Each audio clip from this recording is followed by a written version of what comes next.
Good morning, boys and girls, and happy Friday. Today is Friday, April 24th, 2020. There are two special things happening today. Special thing one is it's Ethan's birthday. So you'll see there's a second video for you to click on to sing along with the Vales. Happy birthday to Ethan. I still have that birthday banner hanging up behind me. You can see that. Also, today is Arbor Day. You are becoming experts on Arbor Day from the book Arbor Day Square.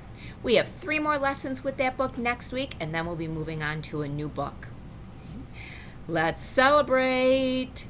Thomas is at it again. He started another puzzle. This time it's the presidents. It looks really fun. Also, celebrate that Grace finished a Lexia level. Good job, Grace. I love all those Lexia minutes that you're getting. We are almost there. We almost have all of the Lexia minutes for the whole entire week, and that's so awesome.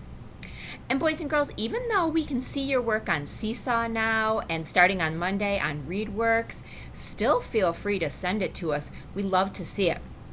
Email me those journals if you'd like to, or anything you want me to see, your artwork. If you're having a day where you're feeling a little bit sad or you're feeling like you just don't want to do work today, that's another great reason to reach out to Mrs. Val and Mrs. Tamaka. We can cheer you up, we can tell you a joke, we can get you back on track. Everybody has those kinds of days, boys and girls. Don't worry about that. And today in the Google Classroom, you're finishing up the rest of that week work from this week, and then starting on Monday, there'll be new slides in there for you to look at, one for each day of the week. Okay? If you're looking for some extra ideas today, if you finish up your Friday work, make a birthday card for Ethan. That would be a great idea. You can send me that. I can send it on to Ethan. You can make a video of yourself singing to Ethan. I can send him that as well. You could make an Arbor Day picture, right? You could make a picture of you planting trees or just a beautiful tree. I'd love to see that as well. Also, get on Go Noodle if you haven't been on there in a while.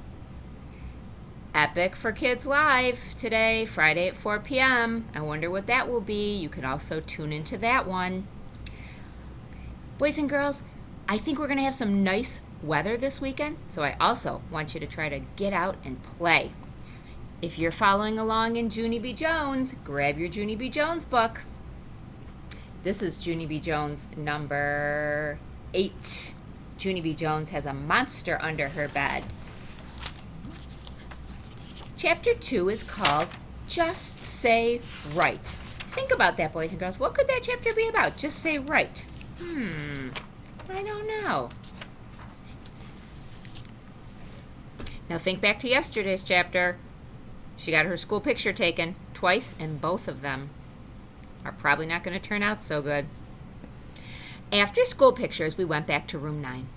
I put my head down on my table. There's no such thing as monsters. There's no such thing as monsters, I whispered to just myself, because my very own daddy told me that, and he wouldn't even lie to me. Probably. Mrs. said for me to sit up in my chair. She passed out work for us to do. It was called Printing Our Letters. Only, I didn't actually feel like doing that. See? Even Junie B has times when she doesn't feel like doing her work. I tapped on my bestest friend named Lucille. Bestest? Guess what, Lucille? There's no such thing as monsters. There's really, really not. And so, a monster doesn't even live under my bed. Probably. Right, Lucille? Right? Right? Shh! I'm doing my letters, she said. Yes, Lucille, I know you are doing your letters. Only, I just wanted to tell you about the monster. 'Cause he's not even real. Right? Lucille didn't say right. How come you're not saying right, Lucille? Just say right, okay? Just say monsters aren't real, and I won't even bother you anymore. All of a sudden, Lucille did a mad breath. Give me a mad breath. Now look what you made me do, Junie B. You made me ruin my big G. I told you not to bother me. She quick grabbed her paper and runned to Mrs. to fix it. Runned? I tapped my fingers on my table. Then I turned around and looked behind me. I smiled at a boy named Crybaby William. Guess what, William? There's no such thing as monsters. And so a monster doesn't even live under my bed, probably. Right? William? Right? Right? William moved his seat away from me. I followed him in my chair. She's scooting right after him. I'm right, don't you think, William? A monster really doesn't live under my bed, does he? Plus also, he doesn't put my head in his mouth. William slided his chair some more. Slided. I scooted after him. Just say right, okay, William? Just say there's not a monster under my bed and I will go away. William picked up his chair. He carried it all the way to the middle of the floor. He really wants to get away from her.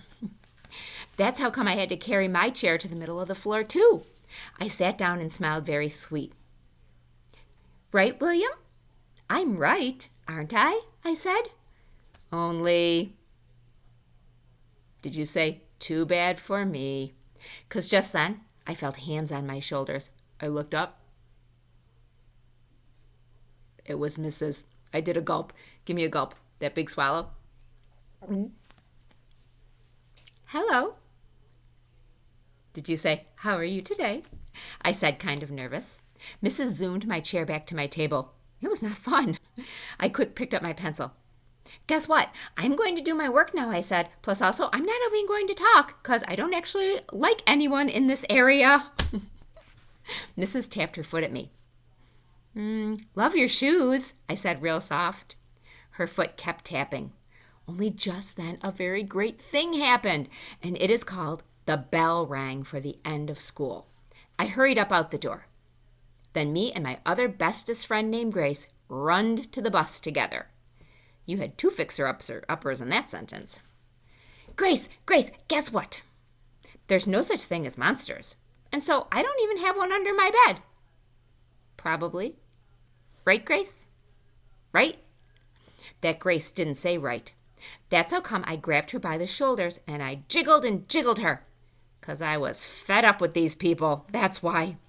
How come you won't say right, Grace? How come nobody will say right? 'Cause I am getting at the end of my rope with this thing. That Grace shook my hands off her. I can't say right because a monster really might live under your bed, Junie B., she said. My eyes got big and wide at her. Give me big wide eyes. No, Grace, no, don't say that. Don't say a monster might live under my bed, 'cause that cannot even be true, or else I would have spotted that guy by now. No, you wouldn't, she said. My big sister said that monsters can turn their selves invisible when you look at them. Their selves? And so that's how come nobody ever sees them. Do you believe that, boys and girls? I don't believe it either. That Grace looked serious at me. That makes sense, don't you think? Huh, Junie B? Right?